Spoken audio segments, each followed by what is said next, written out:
Dear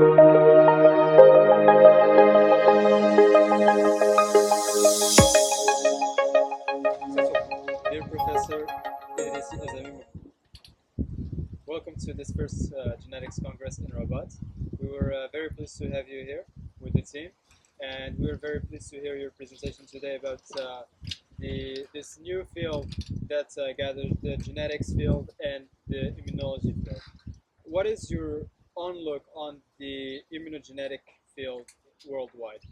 Okay, first of all, it's my pleasure to be here with you and to attend this big meeting about medical genetics, which is very important for medicine in general. Regarding immunogenetics is a big field that combines between immunology and genetics, and it helps understanding what's going on in what are the genetic basis of what's going on in the immune system, and it helps in different aspects by analyzing an individual's immune system and the genetic basis and the genetic makeup of an individual. It helps understanding the way the immune system of this individual can react against infections, and also it helps understanding given the possibility of understanding some diseases, like for example autoimmunity diseases, like some cancer diseases, and so on. And it's a field that is developing worldwide, but thanks to the enabling technologies that are available and that help understanding the genetic makeup of different individuals. And there are 3 or 4 main things that help decipher the immunogenetics. So the first one is the sequencing. By understanding the genome, analyzing the genome and sequencing the genome, given a lot of information about, for example, the human leukocyte antigens that are very important to our immune system. The first thing is they are crucial for making the difference between the self and the non-self. And the second thing also, it helps understanding some variations that are linked to diseases, especially the autoimmune diseases. The second one is what we call the genome editing, which means we can manipulate the genome to understand what's going on in the immune response, like for example, knocking out the gene and understanding the function of this gene in the immune system.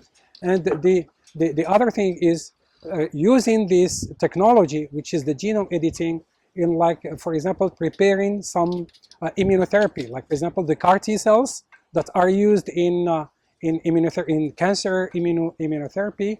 And the other thing that is combined to the first one, which is the immune profiling. So the immune profiling helps getting an information or the major biomarkers and the major metabolites, so proteins and metabolites, proteomics and metabolomics. And these elements are very important to develop first predictive biomarkers for diagnosing diseases like cancer, autoimmune diseases, and so on. And the other thing, it's giving the possibility of understanding the pathway, the physiopathological pathways as targets for therapy. Yes, and this is a very interesting outlook on what's happening in the world. And Morocco has been part of this big world. We definitely have problems in the healthcare system, but we also are moving in these big institutions, moving towards research and genetics and immunology. What's your do you have any insights on where Morocco is going, especially as Morocco suffers from cancer and rare disease, autoimmune disease?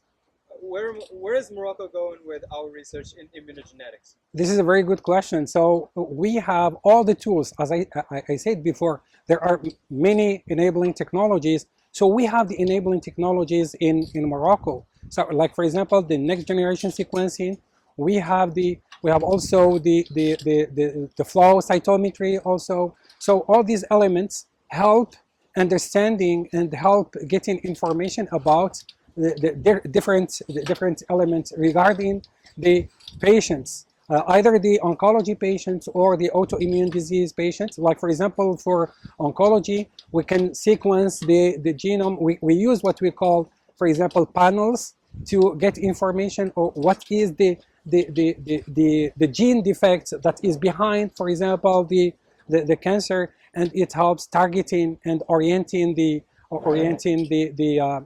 therapy.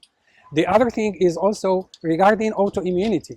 By getting information about the HLA variations, we can get a very, very precise information and sophisticated information about the link between these HLA variations and the disease. And it helps getting information about what and diagnosing precisely the disease. Like, for example, HLA-B27, which is linked to ankylosing spondylitis. And there are a lot of other examples like this.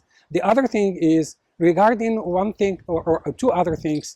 The first one is regarding the primary immune deficiencies. We get information about what is the gene defect that is behind what's going on in the immune system leading to this immune deficiency, and it has two purposes.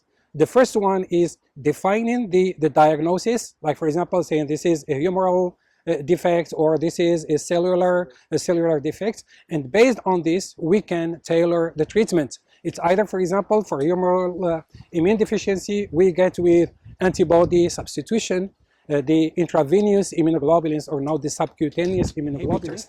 The last one regarding infectious diseases and vaccinology, it helps understanding what are the elements, the genetic elements that are important to define the susceptibility to infections. This is number one. The second one, we can get further by understanding what's going on in the immune response of the patient and get into a precision vaccinology by tailoring a specific vaccinology strategy for each patient. There are a lot of fields actually, and we are very excited by in Morocco to develop these things, and it already started with one thing that is very important, is the main collaboration, as we have in FES, between immunology and genetics. So with the team of, I work with the team of FES about immunogenetics, hematology, hemato-oncology also, and these things are very important to develop this field in our country. Yes, it's a very exciting future, and us as med students are very excited to be part of it and build it together. Now you've given us your professional perspective on immunogenetics and genetics. This is a very personal question. If you could know one thing about your own genome, what would it be and why? It's very clear. Since I'm an immunologist, I would love to